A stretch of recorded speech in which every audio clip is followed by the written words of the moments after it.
Bismillahirrahmanirrahim. So in this video, we are going to discuss the pterygopalatine ganglion with its boundaries and its communications. First of all, I have divided the boundaries in such a way that we can do the anterior and posterior one, the superior and inferior one, and then the medial and lateral one. Because if I made a photo of all these things combined, you will not be able to understand it. So first of all, we will do the anterior boundary and posterior boundary. So we should know that the anteriorly it is bounded by the maxilla and posteriorly it is bounded by root of pterygoid and greater wing of sphenoid. But how it is bounded? For example, this is maxilla and it is forming the anterior boundary. But you can see the pterygopalatine fossa is somewhere here.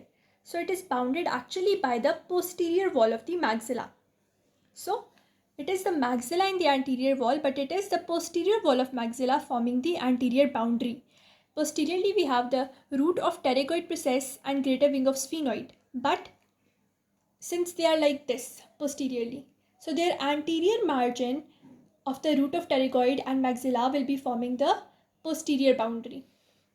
So anteriorly we have the maxilla and posteriorly we have the root of pterygoid and greater wing of sphenoid. Similarly, when we go to superior and inferior boundaries, superiorly we have the under surface of body of sphenoid. So this is the body of sphenoid and it is forming the superior margin, but since the fossa is between the or below the body of the sphenoid, so under surface is forming the margin.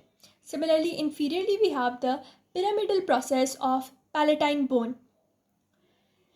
Then on the medial and lateral side, medial side, it is actually the perpendicular part of the palatine bone with its orbital and the sphenoidal process. Medially we have the perpendicular process of palatine bone with its orbital and sphenoidal process, and laterally we have this infratemporal fossa, and the pterygopalatine fossa is leading into the infratemporal fossa via the pterygomaxillary fissure. So this is all. With the boundaries, we did the anteriorly maxilla, posteriorly root of pterygoid and greater wing of sphenoid. For superiorly, we had the body of the sphenoid, and inferiorly, we had the pyramidal process of the palatine bone.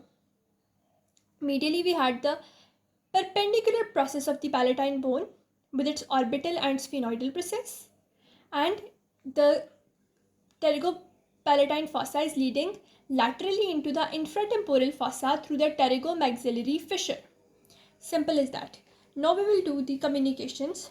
So firstly we should know that anteriorly I told you there was the body of the maxilla, and in the body of the maxilla there is this infraorbital fissure which is communicating your anterior margin to the orbit.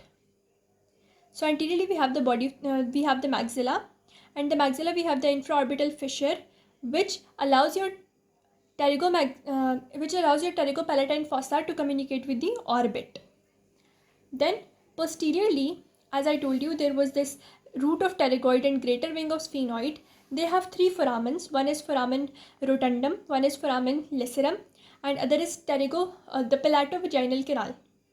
Foramen rotundum will lead into the middle cranial fossa, whereas the foramen lacerum will lead into pterygoid canal, and the palatovaginal canal, which is inferiorly, it will lead into the pharynx. Now on the medial side, as I told you, in the medial boundary we had this perpendicular part of palatine bone with its orbital and sphenoidal process. So the orbital, between the palatine process and the orbital process there is no gap, but between the palatine process and the sphenoidal process there is a gap, which is the sphenopalatine foramen, and this sphenopalatine foramen is communicating your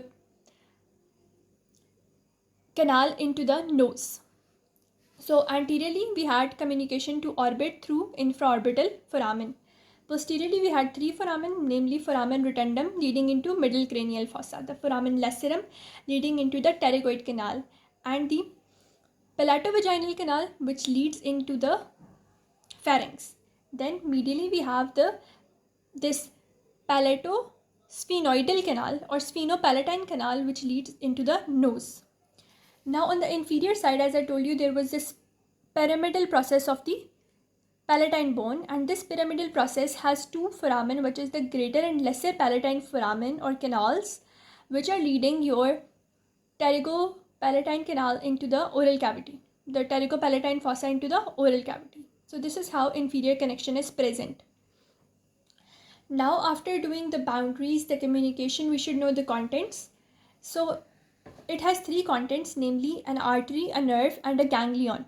Artery is the third part of maxillary artery with its branches. Nerve is the maxillary nerve with its ganglionic, then posterior superior alveolar, and zygomatic branches. You know the GPS. So in this mnemonic, replace S by Z, so you get ganglionic for G, posterior superior alveolar for P, and instead of S we place at Z, which is the zygomatic branch.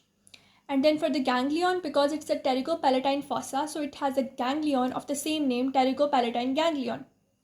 In the next video, we will discuss the nerve, which is the maxillary nerve, and its branches, all three, and how they move through and what is their